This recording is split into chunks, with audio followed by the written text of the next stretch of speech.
"Is this the guy you hired to fix the barn?" Allison asked when I returned from the store with her groceries. "Yes, this is Cole. Can you help me with this?" I asked. We, a couple in our 20s, married for 4 years, recently bought 21 acres of land with a small house in a village outside the city. The price was reasonable due to some long-standing repair issues that we planned to address one at a time. There was a fairly large barn on the property about 40 yards from the house with several stalls and storage space. It wasn't a priority, but knowing that my wife was interested in horses, I asked the owner of a nearby hardware store if he had any recommendations. He suggested someone who worked part-time and his price suited us, so we decided to give it a try. He had a day job, so he could only work evenings and weekends, but with the long summer nights, we figured he would still be able to work a few good hours each day. Before he started, I met with him to go over the materials list, and after final approval, I used the trailer that came with the property to pick up the materials from the hardware store. I parked it next to the barn, agreeing that it would start working in the next few days. The next evening, after seeing his beat-up pickup truck, I walked over to see if he had any remaining needs.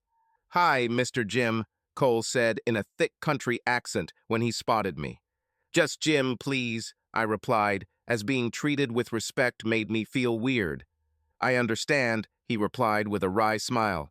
Although the hardware store had vouched for him, I still had doubts about his competence, but the tools he had already unloaded indicated that he understood the task, and after spending a few minutes discussing the sequence of work, I felt even more calmness. As in our previous encounters, he wore a long, untucked work shirt with jeans, and although the clothing hid the details of his physique, he appeared to be in good shape. I estimate he was a little over 6 feet and about 40 years old. He had thick brown hair and a neatly trimmed beard streaked with light gray. His dark eyes had a determined look that contrasted with his casual manner, and when he smiled, he showed a few crooked teeth. We didn't speak over the next few days, but I kept track of his progress with the amount of metal siding removed. On Saturday, just as we were about to leave for dinner with friends, Cole knocked on our back door. "Hi, what happened?" I asked when a man smelling of cigarettes walked into the kitchen. "I just noticed there were some dead trees on the property, and I was wondering if you would like me to cut them down. I can chop them for firewood. It won't cost you anything, I'll just sell firewood," he explained. "Yeah, that could work." I started, but then Allison walked up and our conversation was interrupted. Freshly made up and dressed in a knee-length skirt and sleeveless blouse, she looked beautiful. I chuckled internally as I noticed Cole's gaze sweeping over her. "What's happening?" she asked. "Cole wants to cut down dead trees for firewood. He will do it for free, and he will get the money by selling firewood," I explained. "That sounds great," she replied, which sealed the deal. With that, we shook hands and he left. We closed the house and drove off, and along the way I remembered his interested look at my wife. Honestly, I couldn't blame him since she was very attractive and usually attracted attention. Slim with shoulder-length hair, she stood 5'7" and weighed 128 pounds. Her C-cup breasts looked quite impressive on her figure. Her beautiful dark eyes, luscious lips, and bubbly personality added to her special charm. At 5'11" and 175 pounds, I considered myself average and did not have the attractive qualities that Allison enjoyed. In fact, I considered myself very lucky to have found such a beautiful woman. Unfortunately, I made a mistake, sharing her feelings in a weak moment, and now she often used it when it suited her. As we pulled up to the house after dinner, a light from the barn told us Cole was still working. I thought about going out and checking on him, but decided that I would prefer the company of my wife, and 10 minutes after changing, we met on the sofa for a nightcap. "What kind of person do you think Cole is?" Allison asked, and when I looked at her questioningly, she added, "I mean, is he married? Does he have children? Why is he doing this kind of work? I don't know the answers to all of this. I just want the barn fixed up." I laughed, and after getting an annoyed look, I suggested, "He liked the way you looked." "What does it mean?" she demanded. "When he was in the kitchen, he got a good look at you," I grinned. "And you just allowed it?" she replied, pretending to be annoyed. "Honey, if I went after every guy who found you attractive, I'd fight every day," I retorted, pulling her closer. "I don't remember you ever attacking anyone. At all," she replied before I pressed my lips to hers. Then we had a stormy night. Soon we both fell into a contented sleep. I arrived home just before sunset on Tuesday and noticed an old red van parked next to Cole's pickup. "Whose van is this?" I asked my wife when I entered. "Don't know. He was here when I returned," she replied. "I hope he didn't bring his friends here," I said, and after thinking about it for a moment, I added, "Maybe I'll go check." "Do it after dinner. Almost ready," she replied. I half expected them to be gone by the time I finished eating, but when I saw that the vehicles were still there, I decided to check. As soon as I got out, I heard the sound of an engine running, and as I got closer, I realized it was coming from behind the building. As I rounded the corner, I saw that they had installed several battery-powered lamps, and Cole was busy with a chainsaw, smoking a cigarette, and a middle-aged woman was operating a wood splitter. Somehow they managed to transport several large sections of tree trunk to the barn and cut them into pieces that fit the car. The woman seemed quite skilled, and as I watched, she tossed half a dozen chopped wood onto a nearby pile. When he finally noticed me, Cole walked over, turned off the wood splitter, and nodded to the woman in my direction. "This is Kitty. Kitty, this is Jim," he said. I assumed the woman was about Cole's age, but she looked older. She was no taller than 5'3", she had a petite build, but had a prominent tummy. She was wearing jeans and a tight t-shirt that hid what appeared to be large breasts, and I noticed several cheap tattoos on her arms. Her short, curly hair was dyed light in color, and I noticed several missing teeth, but her wide smile and lively eyes somehow softened her flaws. "Hello," she said loudly. "Hi, Kitty," I replied, which made her laugh. "Kitty is tired of sitting at home. She wanted to help," he explained. "Yep, it's boring just sitting at home," she added, and like Cole, she had a thick accent. "I thought we'd be working on the trees after dark so it wouldn't interfere with the barn renovation," he said, and when I nodded, he added, "I mean, you have to cut down the trees in daylight, but it doesn't take a lot of time." "I understand," I replied, and after a pause, added, "Well, I won't bother you." We said our goodbyes quickly, and I returned to Allison, explaining the situation. I described Kitty to her, but could not answer her questions about the woman, which disappointed her, and we soon moved on to other topics. A few days later, we were hit by a thunderstorm, and as I was driving home, I noticed a pickup truck and a van. Since it was raining, this seemed strange to me, so I decided to go and find out what they were planning to do. Walking through the drizzle, I approached the door and saw them playing cards at a folding table. "Everything is fine. The thunderstorm is so strong," I said. "Yes, it was really bad for a while," Kitty replied. "We are fine. It's dry here, despite the panels being removed," Cole said, looking back at the missing metal. Both were wearing jeans and t-shirts, and I thought the drop in temperature as the storm began must have been pleasant. "Cole wins at cards all the time," Kitty laughed loudly. "Yeah, she's not a very good player," he replied, and after a pause he asked, "Do you want to play poker? 50 cents a hand." Even though I knew it wasn't the best idea, I shrugged and was soon sitting in Kitty's place.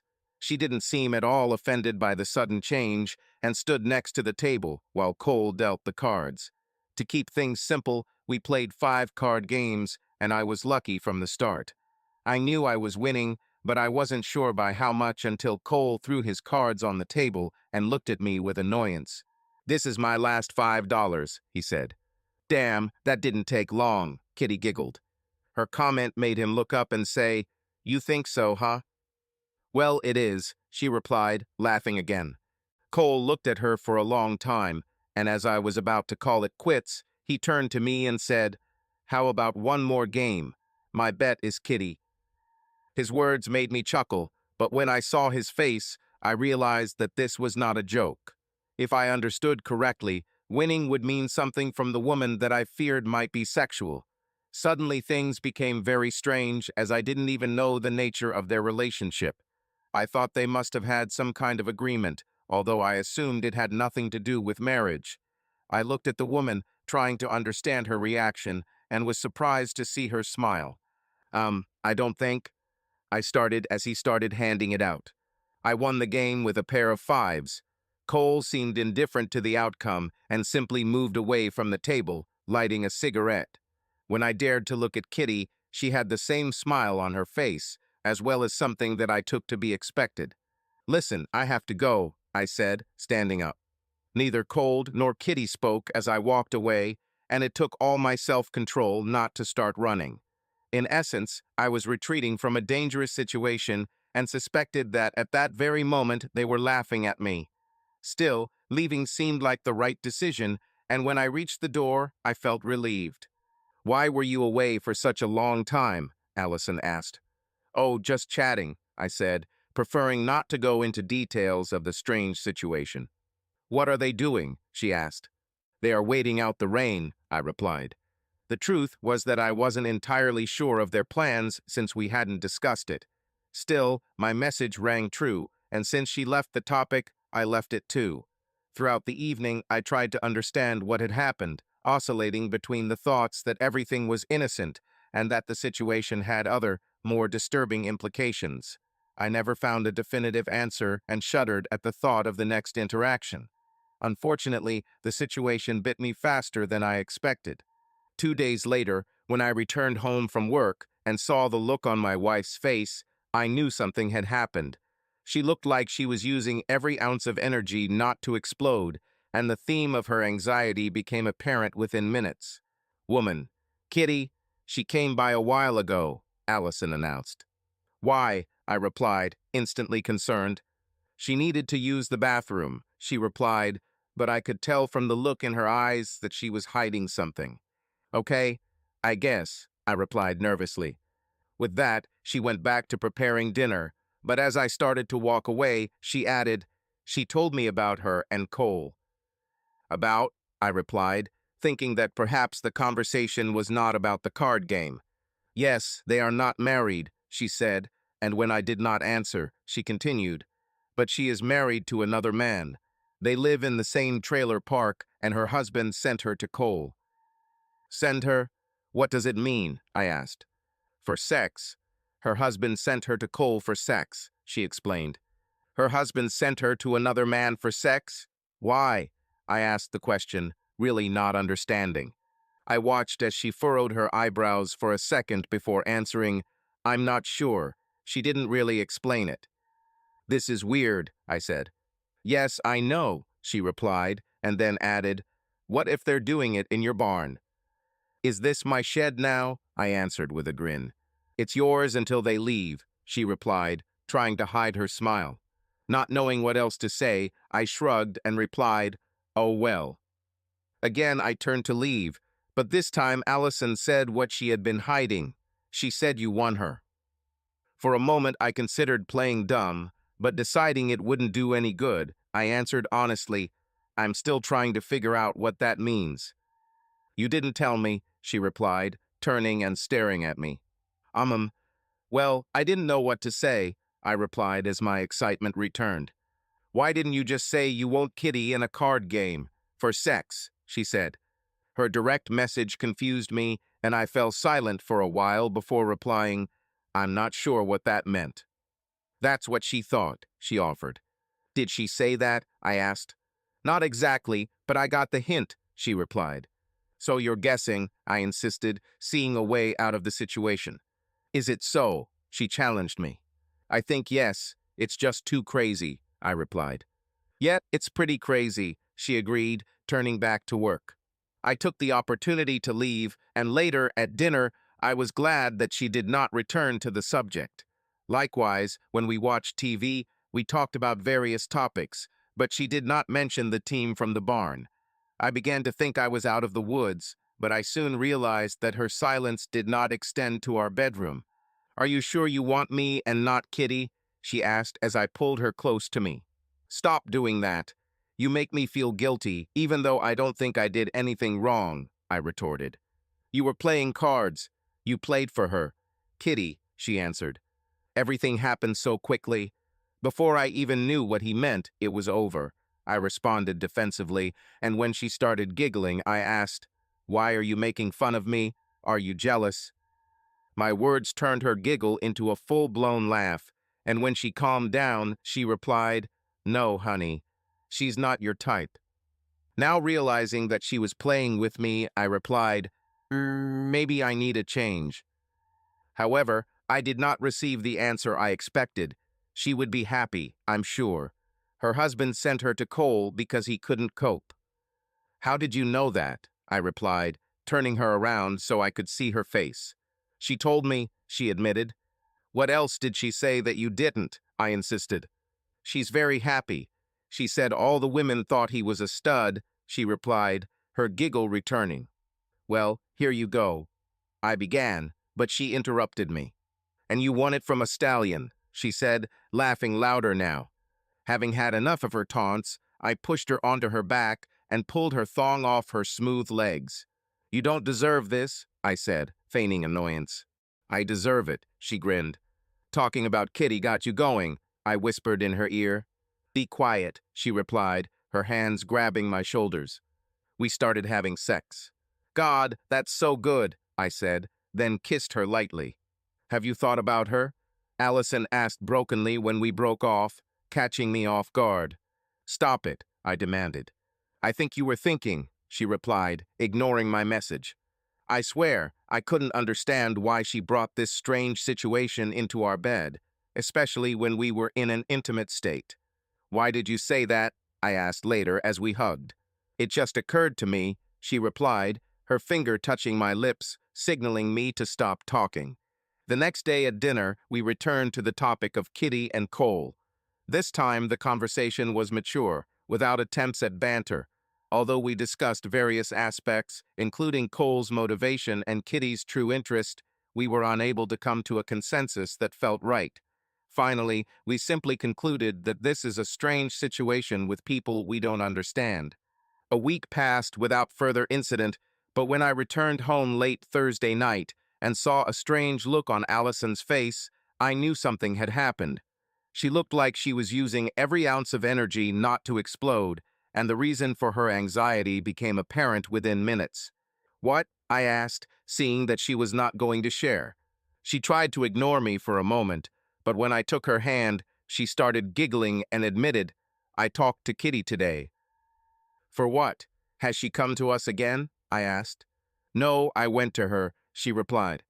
"For what?" I asked again. "I saw her van and Cole's pickup wasn't there. I wondered what was going on," she explained. Although her explanation seemed logical, it did not match her usual habits, which made me suspicious. I tried to understand why she would want to interact with a woman, which brought me back to the card game. Maybe she still had concerns about that situation. She didn't mention it, so if that's the case, it means she kept it to herself.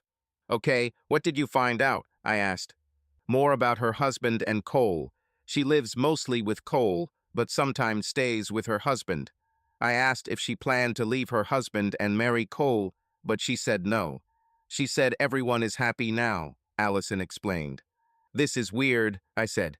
"Yes, I agree," she confirmed. We looked at each other for a moment before I said, "Do you think it's smart to spend time with her? What if Cole had been there?" "He wasn't," she replied dismissively. "But still," I began. "It's okay," she interrupted. This ended our conversation about the couple, and we enjoyed a nice dinner before heading to the couch to watch TV. The show was boring, and my mind started to wander. I soon returned to thoughts about the couple and their strange sexual relationship. "Do you think Kitty wants sex so much that she needs two men?" I asked Allison jokingly. "Maybe it's not a bad device for her," she replied with a grin, and when I rolled my eyes, she added, "She said her friends were jealous of her with it." "Trailer Park Stallion," I replied, and we both laughed. "Plus," she began, but trailed off. "Plus what?" I picked it up. She began to giggle, and it took some effort for her to say, "Kitty said he's really big." "Who? Cole?" I asked. "Yes," she admitted. I thought about it for a few seconds and then added, maybe that's the real reason she's hanging out with him. Maybe, she laughed. Women are so shallow, I teased her, and before she could respond, I added, just think of the way he looked at you. Stop it, she replied. However, now that I saw her on defense, I decided to have fun. He was definitely interested, and he was so close. Right next to you with this big thing. Stop it, she demanded, staring at me.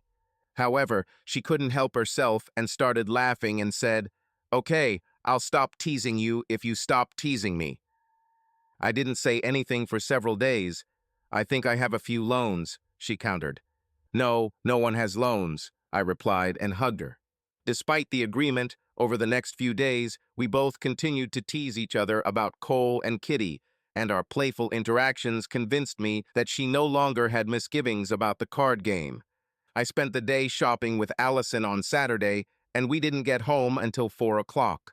Both Cole's pickup and Kitty's van were at the barn, so after helping her get her groceries in, I told Allison I'd go check on how things were going. I want to go, she replied, surprising me with her interest. Worried but with no legitimate reason to say no, I nodded in agreement, and a few minutes later we met at the door. It had been hot all day, but now the wind had died down, making it almost unbearable. During the short walk, I felt sweat form on my forehead, and unfortunately, the shade of the barn didn't make me feel any better. Cole removed the metal trim along the log splitter, creating a continuous space. He stood at his desk shirtless, and the first thing I noticed was his muscular body, which until that moment was hidden under his work shirt. Kitty, dressed for the stifling heat, sat at the wood splitter in small shorts and a t-shirt that allowed her breasts to fall out. I noticed several tattoos on her upper chest and one between her breasts that I couldn't make out. When she noticed us, she turned off the car. Nervous about the woman's outfit, I glanced at my wife, only to see that she was engrossed in the sight of Cole's bare chest. She seemed fascinated and did not notice that he was also looking at her. The entire awkward exchange lasted no more than a second or two, but it still made me feel uncomfortable, and to break the tension I said, we just wanted to check in on how things were going. Well, let's see, Cole began, then paused to collect his thoughts and explained, the barn is going well, as you can see. Should be ready on time as discussed. We felled 5 trees, and there were 9 left. A couple of big ones, but no big deal. Okay, I replied, and then, noticing a long pile of split wood, I asked, what do you plan to do with the wood? Yes, I wanted to talk to you about it. We were hoping we could keep them here until we sold them so we wouldn't have to work twice, he said. While I was considering the request, Allison came closer, and after smiling at her, I replied, as long as they stay behind the barn, I think it will be fine. Yes, that's what we're planning, he replied. Okay, I said, and then, deciding to play a joke on Allison, I asked, Kitty, how are you? Very good, thanks for asking, she replied in her usual cheerful tone. When I looked back at Cole, there was a grin on his face, and I wondered if it was caused by my interaction with Kitty or if he and Allison had some kind of non-verbal exchange. Despite my curiosity, I resisted the urge to turn and see if she had a similar expression on her face. We have house wine if you want to drink, he offered. What did you make it from? My wife asked with interest. From wild blackberries from the river. Not very sweet, he replied. I felt my wife's eyes on me, but decided it was too hot to drink, so I said, maybe another time. Thank you. It will be here, he replied. With that, we said goodbye and left. On the way to the house, I noticed that my wife's stylish blouse was stuck to the back with sweat, and when she stopped for me to open the door, I saw that her front looked the same. Luckily, despite the humidity, the outline of her breasts was visible, but the fabric remained opaque. Why didn't you want to try the wine? She asked when we entered the cool house. Too hot. We would be exhausted in half an hour, I laughed. You were very friendly with Kitty, she teased me. And you were friendly with Cole. Why did he have that strange expression? I mocked her in response. What a strange expression, she answered unconvincingly, heading to the shower. When she finished, I went to take a shower, and then we enjoyed a light dinner. After that, she settled down in a chair with a book, and I sat in the kitchen with a laptop. I was minding my own business for almost an hour when a heat warning message popped up in the bottom corner of the screen. It was almost dark, so the temperature should have dropped soon, but remembering that I did not see a supply of water in the barn, I decided to go there with bottles. Quietly, so as not to wake Allison, I collected a few bottles from the refrigerator and quietly walked out the back door, feeling like a good Samaritan. I crossed the short path, but stopped when I reached the entrance. 30 feet in front of me, Cole had Kitty having sex. Quietly, I retreated and quickly returned to the house. For some reason, I wanted to share my observation, and I went straight to Allison, who was still reading in her chair. "You won't believe what I just saw," I said. "You're covered in sweat. Have you been outside?" She answered. "Yes, I went to take them water, but guess what I found?" I replied. "What?" she demanded, seeing my excitement. "They had sex in the barn," I said. "Sex? Are you saying you made love?" she clarified. "Yes, we had sex," I replied. "Did they see you?" she asked, ignoring my rudeness. "No, I left quietly," I answered. She looked at me for a few seconds without saying a word, and then blurted out, "I want to watch." "No, better not," I replied. "Why not?" she objected. Getting up from her chair and putting on her sandals, she said, "Let's go." "Allison," I protested. "Then stay here," she replied, and finally giving in, I followed her to the door. Together we walked towards the barn, and as we got closer, we moved more slowly until we could look inside. Surprisingly, they were still in the same position. "Okay, let's go," I said quietly, taking her hand. She surprised me again when she pulled her hand away and quietly replied, "Not now. Wait." Irritated, I fell silent, and for the next few minutes we watched as they continued to copulate. It must be admitted that Cole's endurance was impressive, especially in such difficult conditions. And of course, we must take Kitty into account. "Let's go," I said quietly. This time Allison nodded and we left, but halfway to the house she giggled. That was crazy. I didn't answer until we were inside, but as soon as I closed the door, I turned to her and said, "No, you're crazy. Why didn't you leave when I said that?" Instead of answering, she hugged my neck and kissed me passionately. During the kiss, her other hand found mine and brought it to my chest, letting me know that the scene we had seen had turned her on. "You're hot," I said as we parted our lips. "Yes," she answered greedily and, taking me by the hand, led me to the bedroom. We got naked in seconds and started having sex. "You enjoyed watching," I said, stating the obvious. "You too," she countered. "Not as hard as you," I replied, giving her a light slap on the buttock. "Stop it." She giggled, turning to look at me. "I thought it was hot to see you get horny," I said, hoping my encouragement would get her to share more. "I've never seen anyone do this," she whispered. "Are you mad at me?" she suddenly asked. "For what?" I answered. "Because I wanted to go see," she replied. "No, darling. I'm not mad at all," I said, stroking her leg. Putting my initial irritation aside, I didn't want to make this incident a negative one, especially after the sex we'd just shared. After a few seconds, I added, "I even thought it was hot." "Really?" she asked. "Yes, it's true. And besides, you made up for it," I laughed. "Okay," she whispered, her ass pressing against me. Now that I was awake, my thoughts returned to what had happened, and I decided that it could be positive for our sexual relationship. In the end, Allison was clearly aroused by the scene. She talked more than usual, and we weren't discovered, so all in all, I considered it a success. For the next 30 minutes, I tried to take a nap, but I couldn't fall asleep. My thoughts went back to my wife sitting alone. I realized that twice my body had responded to stimuli related to my wife and employee. I tried, but I couldn't understand why this was happening and why it made me feel guilty. Finally, I realized I wouldn't be able to sleep, so I got up to join Allison. I found her again in a chair with a book and a glass of red wine on the table nearby. I went to the kitchen, returned with a bottle and an empty glass, and having filled her glass, poured it for myself and sat on the sofa. "We will dine," I asked jokingly. "Certainly cute. What are you going to cook?" she answered easily. I thought about starting an argument, but decided that I would spoil her, especially after our romp in bed. Without saying a word, I went to the kitchen and spent the next hour preparing the food, making sure her glass was never empty. When everything was ready, I returned to Allison, helped her up, and led her into the dining room, which I lit with candles. "Sit here," I said, pushing her chair away. "Wow, I can't believe it. What are we having for dinner?" she asked.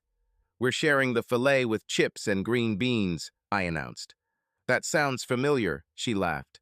"Yes, that's what you chose," I laughed. "You're so cute," she said, and waited impatiently for me to refill our glasses.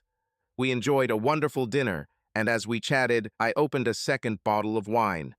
By the time we got to dessert, we were completely relaxed, and when I returned from the kitchen with 2 scoops of ice cream, she stood up from her chair and sat on my lap. "Let me feed you," I said, dipping my spoon into one of the cups. "This is so sexy," she replied, and after taking the cold treat, she said, "I should have this every day." After a few minutes, I had to slap her butt to get her to stand up so I could clear the table, and after the last kiss, I sent her into the living room to wait. As I stood at the sink, washing dishes, I noticed that both vehicles were still at the barn. It was well past midnight, and I began to wonder how long they planned to stay. "Cole and Kitty are still working. I think I'll go check on them," I said, joining Allison. "I want to go," she replied.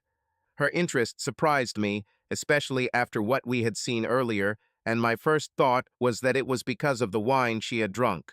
I changed into jeans and a pullover while she stayed in her robe, so I used that as an excuse.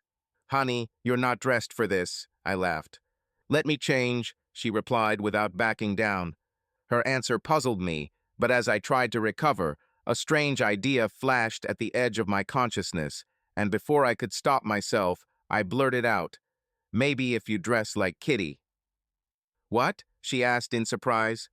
"Well, we don't want to make her feel awkward or inferior," I replied, deciding to continue playing. "Oh, really? Do you think she will feel bad?" Allison replied, sensing my game. "You never know. Better to be safe," I said. "What's on your mind?" she asked. With her question, I saw her expression change. The playful sparkle disappeared, and in its place, it seemed to me, a determined look appeared. It was the same look she got when we competed, and it made me wonder if she was taking my hint as a challenge. Determined to see this exchange through to the end, I replied, "You know, like Kitty, little shorts and a tank top." "I see. Well, let's see what I have," she replied, standing up. As she walked away with the glass in her hand, she gave me a strange look that I couldn't decipher. I expected her to come back in jeans and a t-shirt, dressed just like me, so when she showed up a few minutes later, I was really surprised to see her in thin nylon running shorts and a tank top. Both pieces of clothing were black, so with her raven hair, it felt like a bit of a statement. Still not sure if she would actually go out like this, I decided to push it and said, "Looks good. Are you ready?" "Okay, let's go," she agreed, accepting my challenge. Suddenly, I was overcome with doubt and wondered if I could complete the game. Do I really want others to see her like this? With her in front, we headed towards the door, and my eyes were glued to her toned buttocks, barely covered by the thin synthetic material. With every step, I expected her to retreat, but she came out, and when we were halfway to the barn, showing no signs of stopping, I gave up. "Okay, you win," I said, stopping. She slowed down, but continued walking, and turning to me with a smile, she asked, "Won what? Let's go." With that, she turned around, and by the time I reluctantly followed her, she was almost to the entrance. I had to quicken my pace to catch up with her, and when we arrived, we saw Kitty standing next to a shirtless Cole at his workbench, where he was fixing something. "Hello," the woman almost shouted when she noticed us. "Hey," Cole offered a second later. "Hey, guys," Allison replied, stepping forward. At that same moment, the man's gaze fell on my wife, and he did not even try to hide his interest. I assumed he thought her bold outfit had a message, and his attention made it clear what he wanted that message to mean. Hi. We thought we'd stop by to see how you were doing, I said. Okay, Kitty said with a giggle, and then asked, would you like some wine? She picked up the half-filled gallon milk jug from the table and held it out. Allison was closer, but I expected her to refuse, so she surprised me again by stepping forward and taking the jar.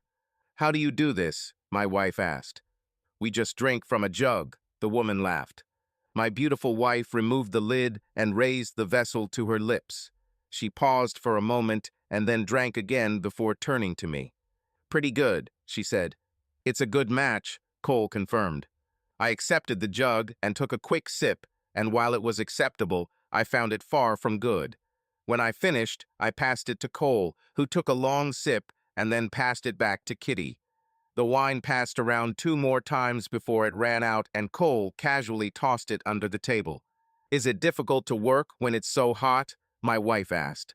Her question made me notice the beads of sweat running down her shoulders and the sheen on her legs. Since Cole and Kitty had been out in the heat for most of the day, with at least one break for sex, I assumed their bodies were a mess. It's terrible, but what can you do? Laughed Kitty. We've got to learn to ignore it, Cole said, still looking at Allison. For the next few minutes, we chatted about various things and wandered around the barn until my wife and Kitty were next to each other. At some point in the conversation, I noticed how they were talking quietly, with their heads bowed, and after a few seconds they both laughed. What's happened? I asked. Just discussing a bet you won, Kitty announced, and for the first time I saw a nervous look on my wife's face. Yeah, you never got the reward, Cole added, adding to my concern. Were you really serious? Allison asked. Yes, answered the middle-aged woman without hesitation. Betting is always a big deal, her partner added, smiling at my wife. Everyone, including Allison, enjoyed my anxiety.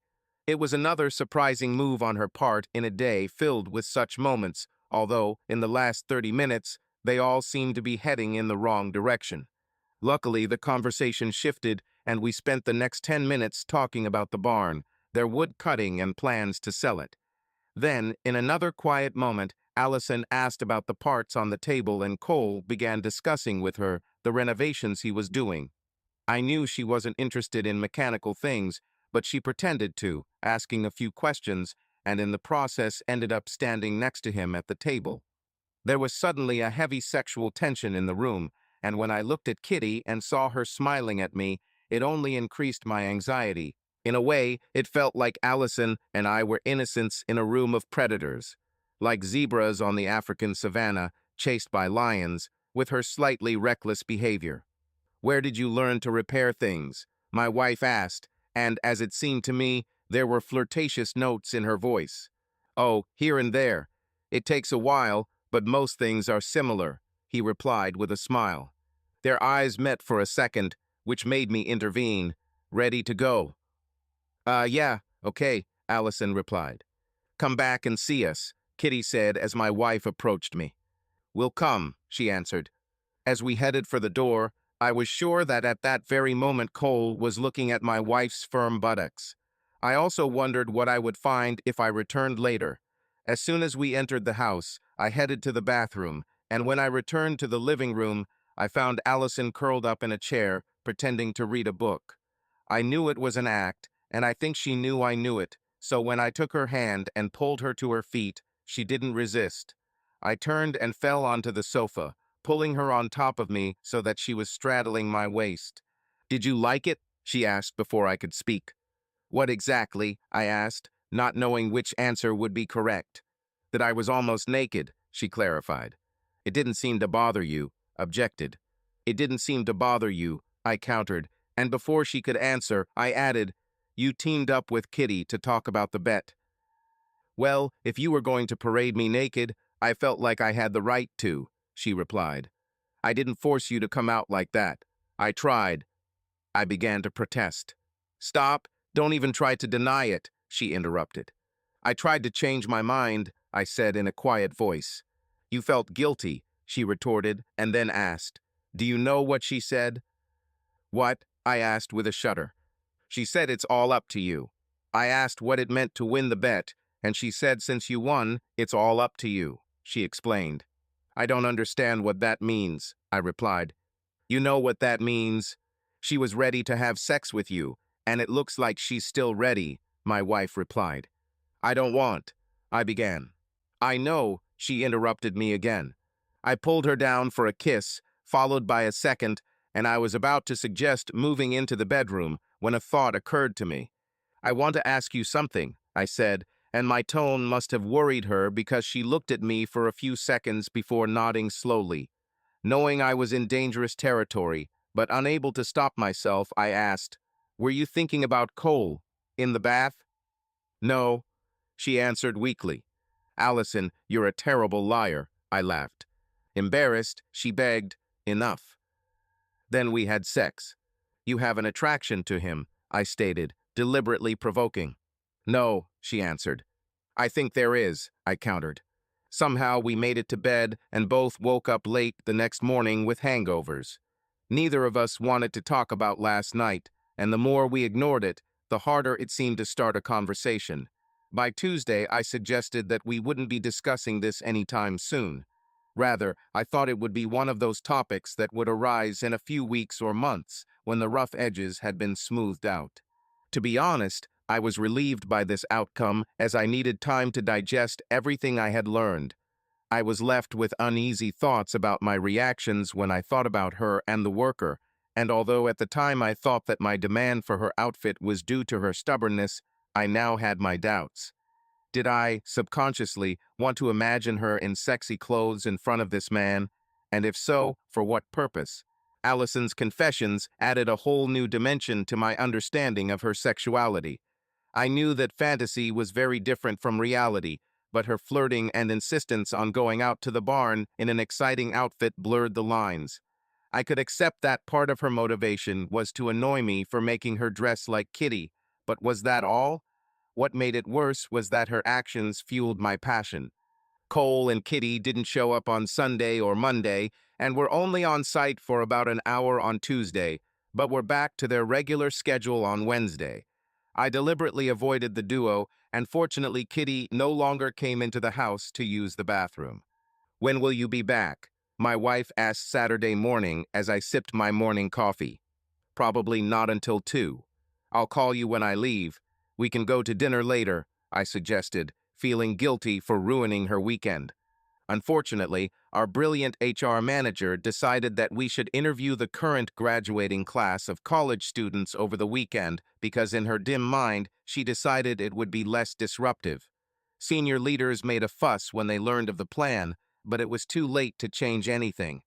This meant I had to drive 45 minutes into town and spend hours conducting half-hour interviews. The only positive thing was that there wouldn't be much traffic. The process took a long time, and by the afternoon, I realized that we would be very happy if we finished on time, so I called my wife to give her an update. What should I do all day? She moaned. I'm sure you can keep yourself busy, I laughed, and then a thought occurred to me and I said, if Cole and Kitty are there, you might want to check on them. Ha ha, not funny, she replied. They are there? I asked, grinning to myself. Yeah, well, at least Cole. Kitty doesn't have a car, she replied. Sure, he teased her. You're not funny at all, she replied. Not sure if she was truly annoyed, I decided to move on, and we talked about dinner for a few minutes before ending the call. Standing in my office and looking at the wall, I reproached myself for teasing my wife. I even thought about calling back and apologizing, but figured I could make up for it during dinner. The interviews didn't end until 4, so when I got home, it was almost 5. Cole's pickup was still parked at the barn, and I found Allison already preening in the bathroom. I grabbed a beer and watched some TV before deciding to check out what Cole was doing. Do you have another one of these? Cole asked when he saw the beer in my hand. You can't drink if you're working, I replied a little sharply, which earned him an annoyed look. Where have you been all day long? She laughed. I had to go into town for work, I explained. That's what Allison said, she replied, And as I mulled over the message, she added, "She said you were taking her to dinner." "It's true," I replied. This simple exchange made me realize that my wife may have followed my teasing despite her negative reaction. I thought it was quite strange, but also interesting, and I hoped to learn more by being casual. Luckily, the couple stayed on topic. "She said you told her to check on us," Cole added. "Yes, I was worried about the heat," I confirmed. "She brought us water," Kitty answered. I nodded slowly, then asked, "How long did she stay?" Something about my question caused them to exchange glances, but they quickly recovered and Cole replied, "Not long, maybe 10 minutes. "She's getting too hot," Kitty added, and again I noticed the pair exchanging glances. We talked a little more, but I didn't learn anything more. On the way back to the house, I mentally replayed the non-verbal communication between the couple and was sure that they were not saying something. I found Allison standing in the bathroom in just her bra and panties, working on her makeup, and briefly thought about asking her questions about her visit to the barn. However, I figured she would be more open after a few drinks, so I decided to wait. "Almost ready," she said. "I think we're going early," I replied. "Not really. We're going to Selvins," she replied. "It's a 40-minute drive," I protested. "And what?" she retorted, and, glancing at me with a frown, added, "I've been alone all day." Once again, I thought about asking her questions, but remained silent, and when she left the bathroom, I took her place, and then joined her in the living room when I was done. Arriving at the restaurant on time, we ordered cocktails as soon as we sat down and sipped them while soaking in the atmosphere. Allison opted for a knee-length dress that was stylish without being flashy and wore her hair up in a bun that accentuated her slender neck. "You look beautiful, very beautiful," I whispered. "Thank you, honey," she replied with a big smile. "So, what have you been doing all day?" I asked. A nervous look appeared on her face, but lasted only a second, and now I was sure that there was a story connected to her interactions with Cole and Kitty. "Cleaned up a bit and read a book," she answered. The fact that she didn't mention her trip to the barn reinforced my opinion. If it was something minor, I'm sure she would use it as an excuse for a verbal altercation. After finishing our drinks, we ordered food and a bottle of wine, and by the time the check arrived, we were relaxed. The drive back was uneventful, and when we arrived home, Cole's pickup was still parked at the barn. We both kept quiet about it, and after entering the house, I headed to the kitchen for more wine while Allison headed to the bedroom to change. 5 minutes later, I was sitting in the living room flipping through channels when she returned wearing a set of satin boxers and a tank top. Whether she meant it or not, she chose an outfit that reminded me of what she was wearing in the barn a week ago.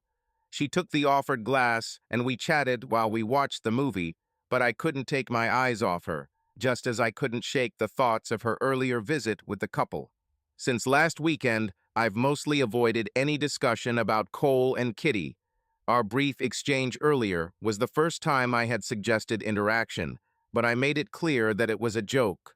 I was sure she understood this, which meant she had her own agenda for going to the barn, which alleviated my concerns about her sensitivity. "Ready to check how you're doing?" I asked, deciding to tease.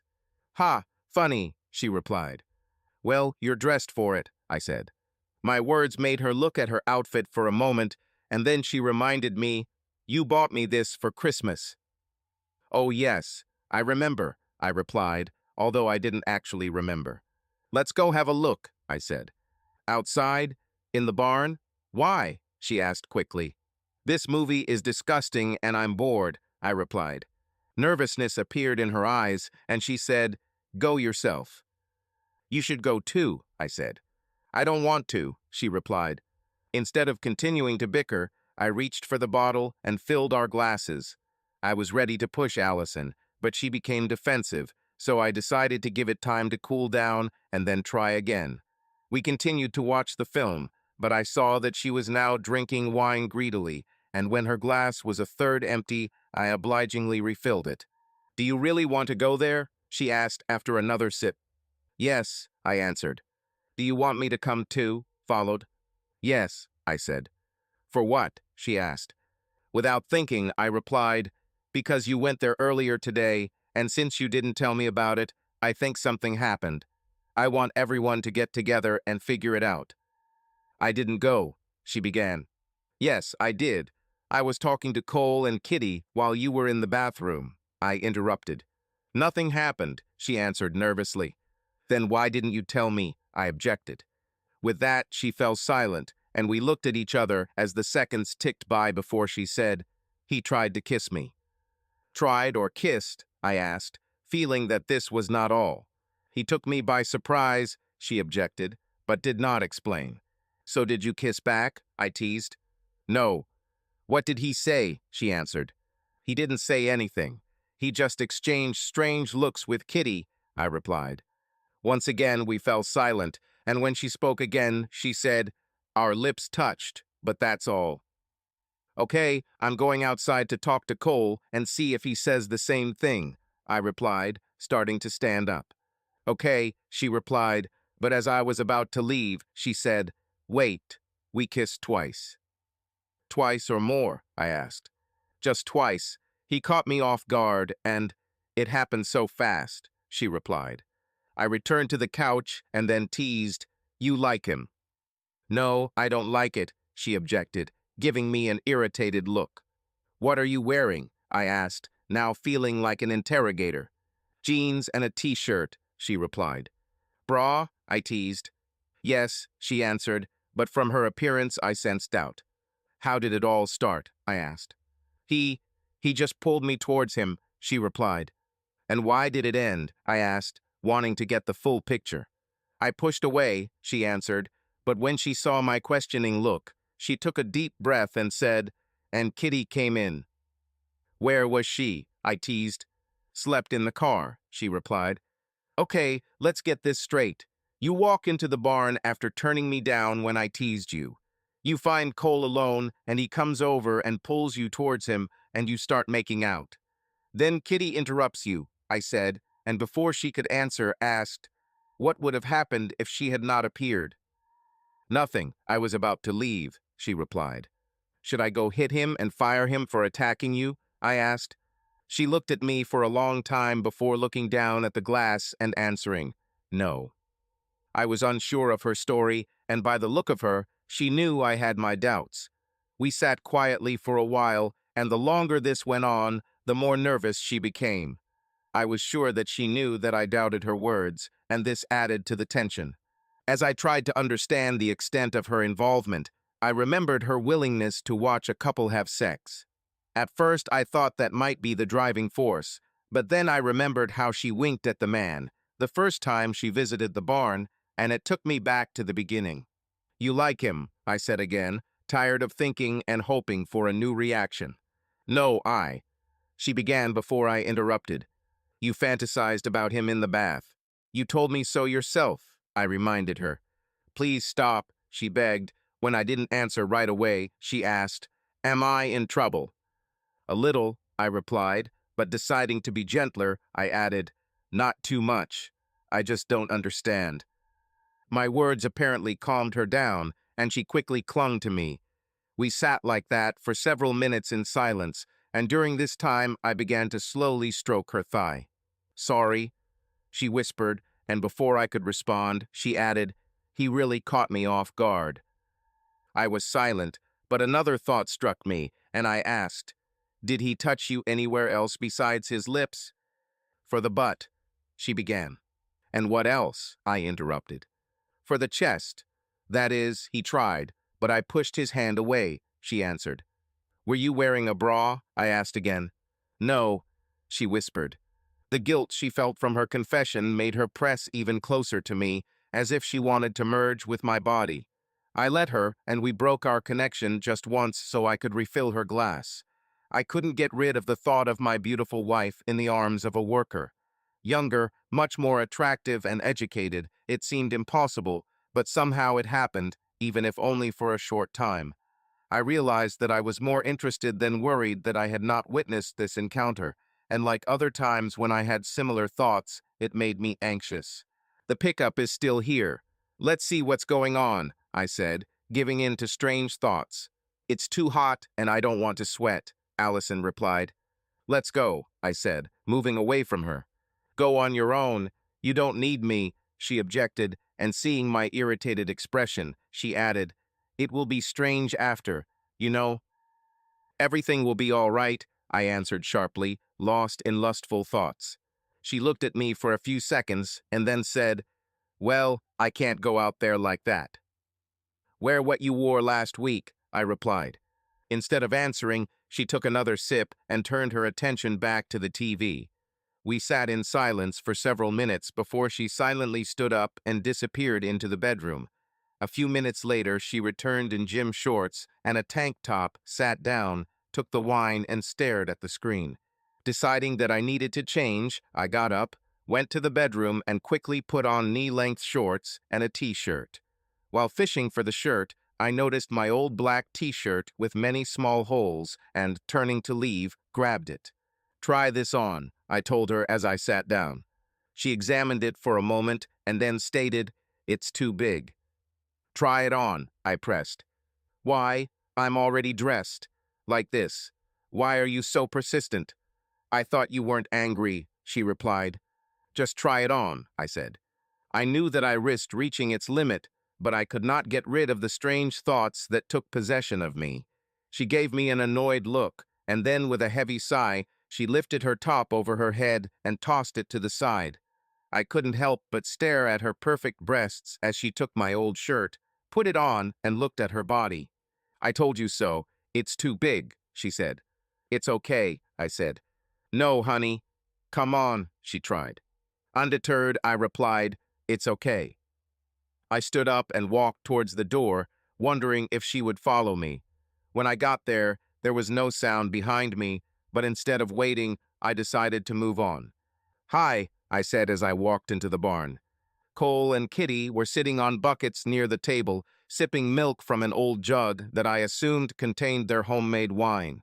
Just like last time, he was shirtless, and she wore her standard outfit, small shorts and a skimpy top. Despite the humid air, both had cigarettes in their hands. Hey, they replied in unison, and then Kitty said in her raspy country voice, Come here and have a drink. I stepped towards them, accepted the jug Cole offered, knocked it over, and took a healthy sip. Still holding it in my hand, I noticed their eyes suddenly looked past me, and when I turned around, I saw Allison had joined us. Look at you, Kitty shouted, giggling. When I looked at Cole, I saw that his eyes were focused on my wife. It really seemed like he might start drooling at any second. Allison stood nervously at the entrance, and I had to beckon her with my hand to get her to move. Here, I said, handing her the jug. Without saying a word, she took a sip, and I saw her eyes. Cola was glued to the armhole of her t-shirt. This batch is not as good as the last, remarked Kitty, seeing the expression on my wife's face. Not bad, her partner replied, and then asked, What's new with you? We just decided to see what was going on with you, I replied. Well, not much. We're done for today. We decided to rest a bit, have a drink and a smoke before leaving, he explained. This short exchange was followed by an awkward silence that continued as we shared the wine. Cole's attention remained on my wife, and he made no attempt to hide it. I could see from her wandering eyes that she was very nervous, and I knew that much of this anxiety came from her worry about how I would react to her visiting alone. I was thinking about bringing this up, telling the man that Allison had confessed to me, but I didn't want to ruin the mood, at least not yet.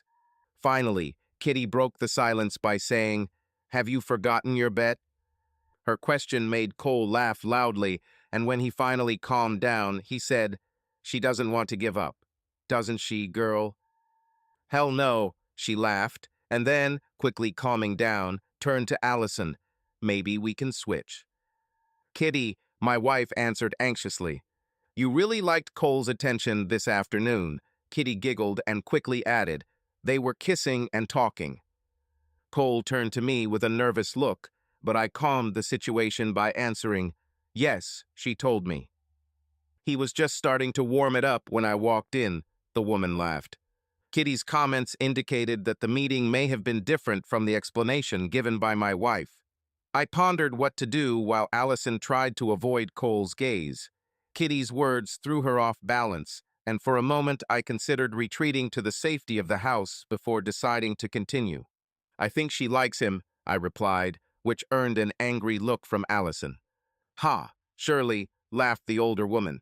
I knew Allison was embarrassed and wanted to leave, but suddenly a thought came to me, and before I could think it through, I said to Cole, "Do you want to play some more cards?" The man looked puzzled for a moment and then seemed to understand and replied, "Sure, go ahead." Looking around, I realized that none of the women understood my intention. Cole quickly found his deck of cards and placed it on the dirty table. "Five-card stud, same as before?" I asked. "Yes, as before," he agreed. After a quick shuffle, he dealt out the cards, and before I picked up mine, he told him, "I don't have any money on me." A big smile lit up his face as he now fully understood the meaning, and when I heard Kitty laugh, I knew she understood too. Only Allison was left in the dark, but she would soon learn the consequences. "Well, you know the bet? Same as last time," Cole laughed. "Yes," I confirmed, holding up my cards. I had a pair of fours in my hands, and just a few seconds later, the man showed his cards, showing the king. I considered my options for a moment, then with a deep sigh, I threw the cards face down on the table. "You win," I said. "Oh my God," Kitty laughed, then turned to my confused wife and declared, "Looks like Cole won you, just like your husband won me." "Jim," Allison said in a nervous voice. "Come here, honey. I'm not shy like your husband," Cole said. "No, no," she answered nervously and turned to leave. The worker blocked her path, forcing her to retreat to the wall of the barn. He quickly closed the distance, put his hand on her arm, and began to speak to her in a low voice, and, to her surprise, she did not call for help.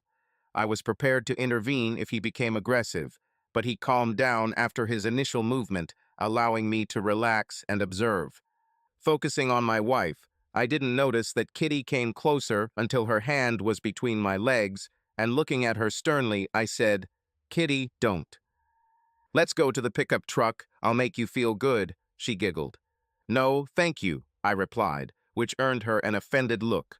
My attention returned to Allison and Cole, and I watched as they continued their conversation.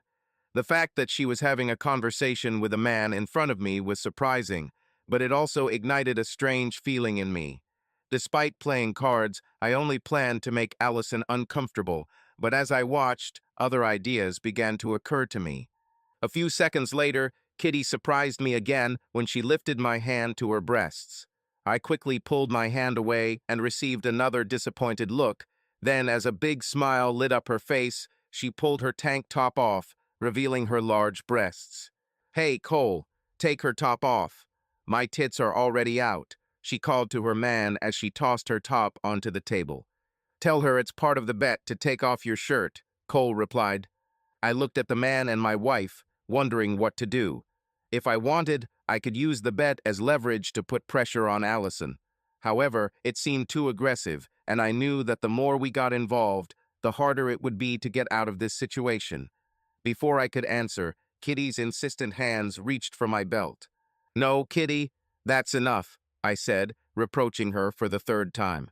She ignored me, and we began to wrestle with our arms as I resisted her resolve to unfasten the buckle. Finally getting her to stop, I saw Cole come closer and engage my wife in conversation again. Having no idea what he was saying that held her attention, I was stunned, but it also ignited something in me. "You need to take your top off. This is part of the argument," I shouted. As soon as the words left my lips, I felt a ringing in my ears and my vision suddenly narrowed. I had just ordered my beautiful wife to bare her breasts to a stranger and knew that it was unlikely that he would be satisfied with just the spectacle. Perhaps I will regret it in the morning, but at that moment I also wanted to see her breasts. "No, Jim. No way. Let's go home," she objected, interrupting their conversation. Unfortunately for her, my dirty thoughts had already gained momentum, and the fact that she had interacted with this man earlier that day overpowered any feelings of compassion, so I responded, "Allison, let him take your top off." Cole turned to us with a big smile, and Allison looked at me, dumbfounded. Laughing, Kitty came up to me, and when I once again prevented her attempts, she gave me a puzzled look. Then a mischievous smile appeared on her face, and she began to pull down her shorts. "Kitty, don't," I said, realizing that the situation was getting out of control. She didn't even slow down, and as soon as the shorts were off, she moved so close to me that our bodies were touching. "Kitty," I snapped when I felt her hands on my belt again. I managed to stop her, but her smile showed that she enjoyed the game and would try again. "Jim, tell your beautiful wife what it means to lose an argument," the man said with a hint of irritation in his voice. His request implied that he had not succeeded, and when I turned around, I saw that she had taken a step away. This was another moment of truth. I could either give it to Cole or take it and rush home. Her lewd attire had an effect on me, adding fuel to the fire burning in my head, and her heavy breathing made her look agitated. Plus the alcohol I drank acted as an accelerant, and when I felt myself getting horny, I made a decision. "A bet is a bet, Allison," I said. This message again stunned my wife's face, and Cole laughed next to her. At this point, Kitty tried to undress me again, distracting me from my wife. "Listen to him," I heard Cole say. "Honey, let's leave," my wife called. After another struggle with Kitty, I turned around to see Cole talking to Allison, their heads close together, and just a few seconds later his hands reached to the hem of her baggy top and began to lift it up. "Do you like it?" Kitty asked.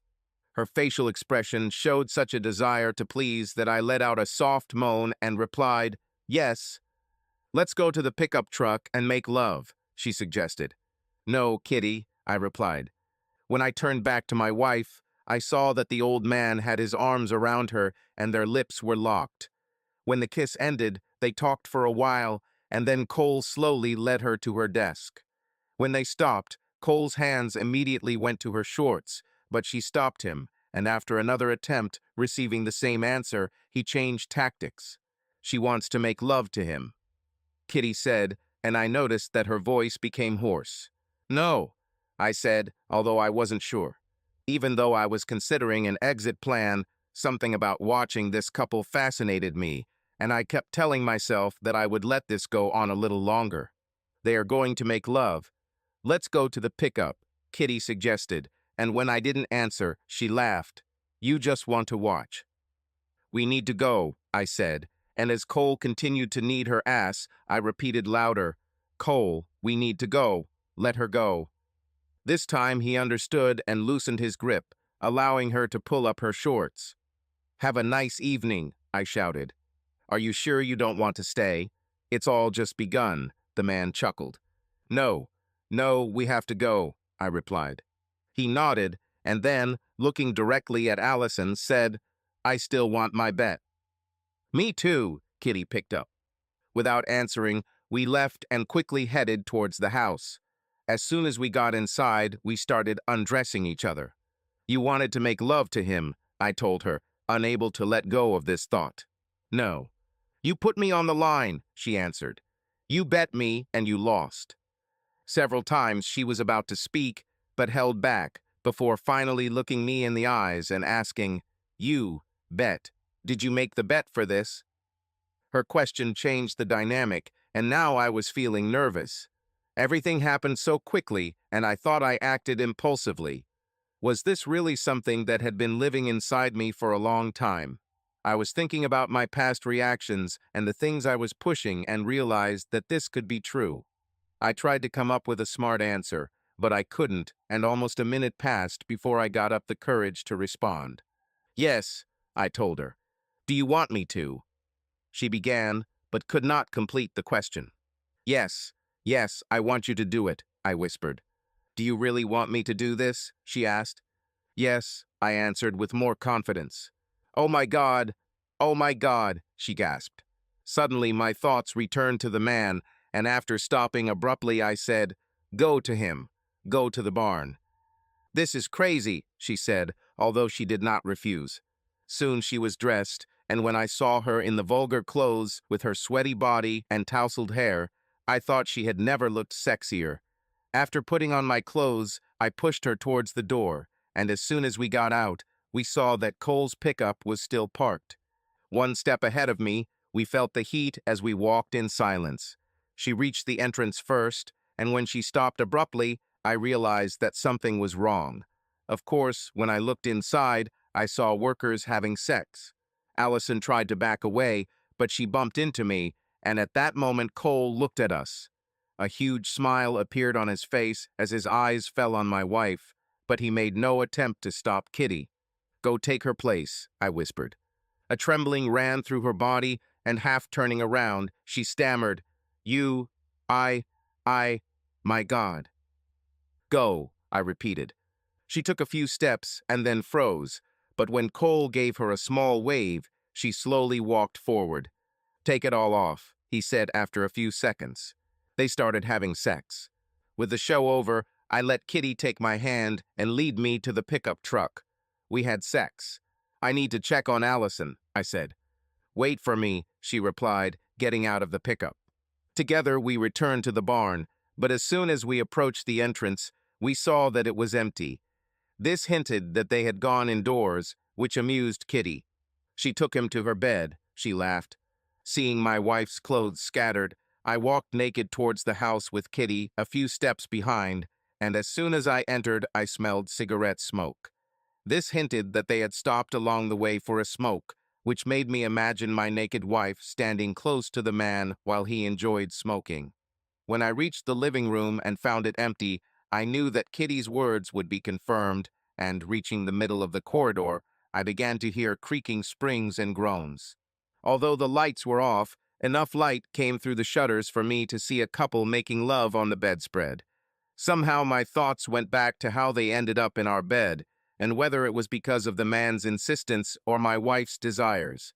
I felt Kitty behind me. She whispered, "Let's go have some more sex." Feeling very strange standing at the door, I let her lead me into the living room, where we made love on the couch until we both fell asleep. The sun was just starting to rise when I woke up, and finding Kitty gone, I headed to the bedroom, hoping Cole had left too. Instead, I found the couple under the covers, with my wife's head resting on the man's chest. The room smelled of sex and cigarette smoke, hinting that they continued their games for a long time. "Cole, I think you should go," I called, and when no one answered, I said louder, "Hey, it's time to go." The man's eyes slowly opened, and he looked at me, nodding briefly. He tried to free himself from my wife's embrace without waking her, but failed, and when her eyes opened slightly, she looked at me with a guilty look.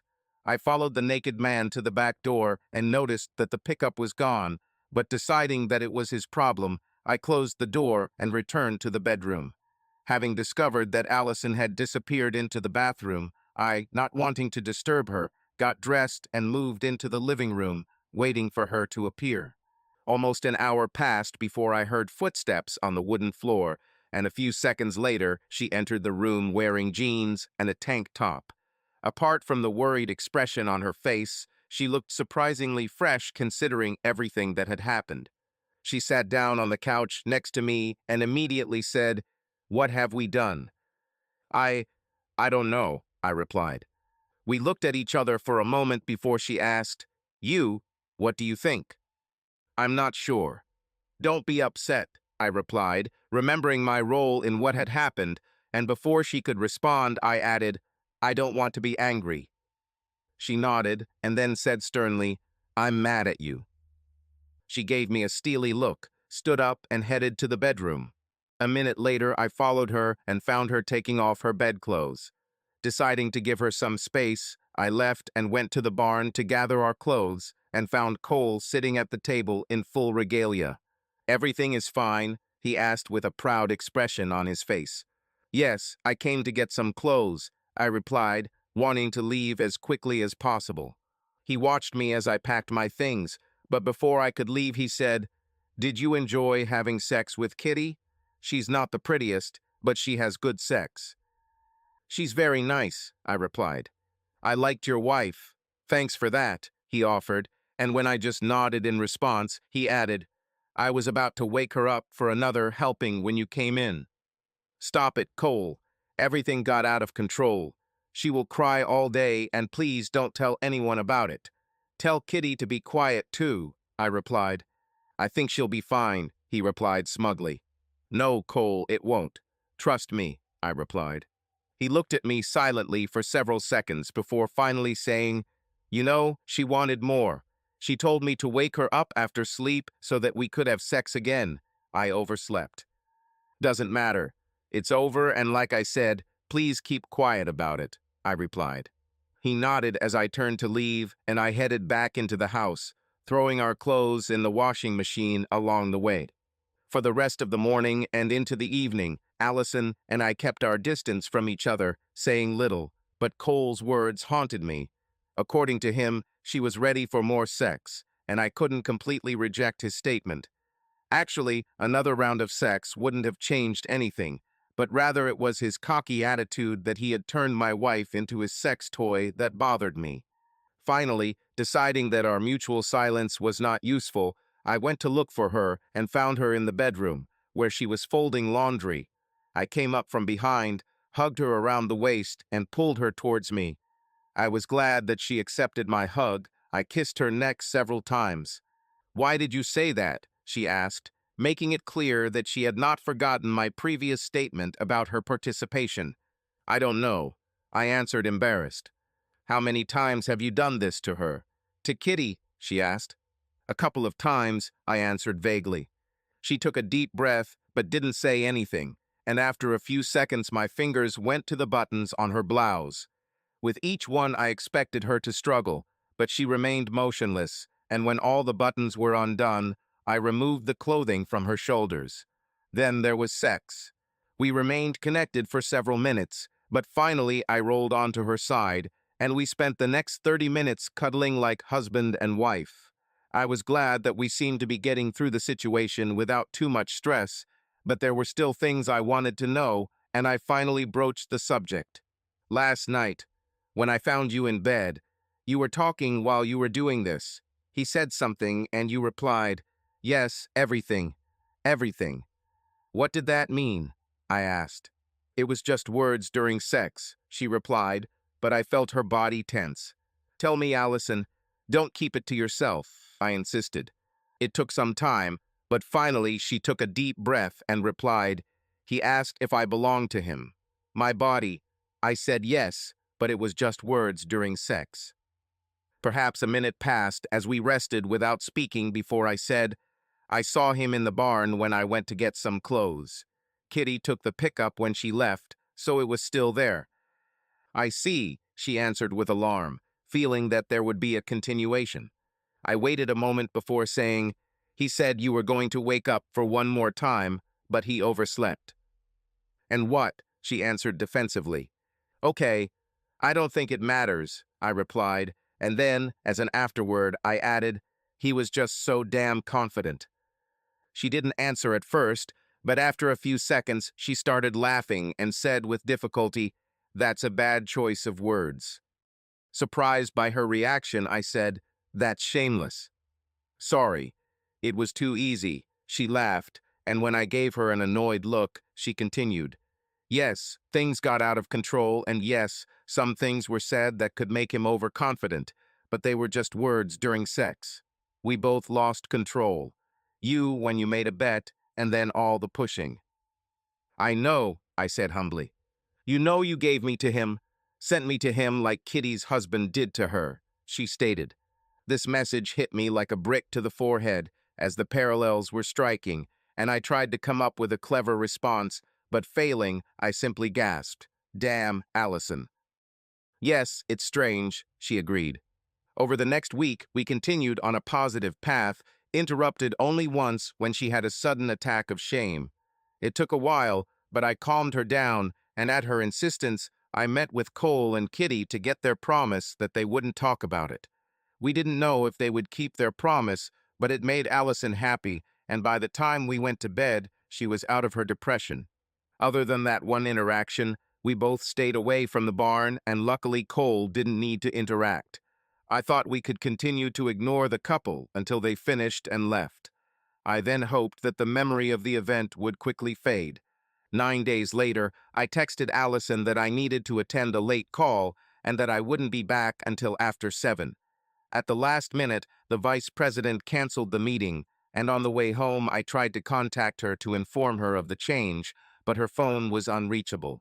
As I pulled up to the house, I saw that both the van and the pickup were outside the barn, and feeling a little uneasy, I hurried inside. Allison, I called, entered, but received no answer. After quickly searching the house, I found it empty, and as I headed to the back door, I noticed her phone on the table, which increased my anxiety. I had to force myself to slow down as I approached the barn, not knowing what I would see there.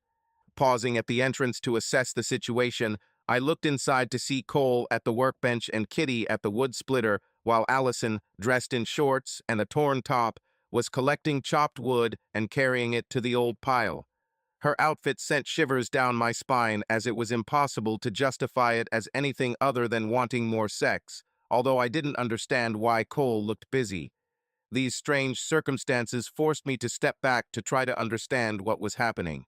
It only took a few minutes for Kitty to finish with the wood, and as my wife collected the last few pieces, the middle-aged woman turned off the machine. The sudden silence was a little scary and made me take a few steps back. "Hey, Cole," he put her face down on the desktop with a smile and began to lower her shorts. When the shorts reached her ankles, she freed her legs and remained motionless while he unbuttoned and lowered his jeans.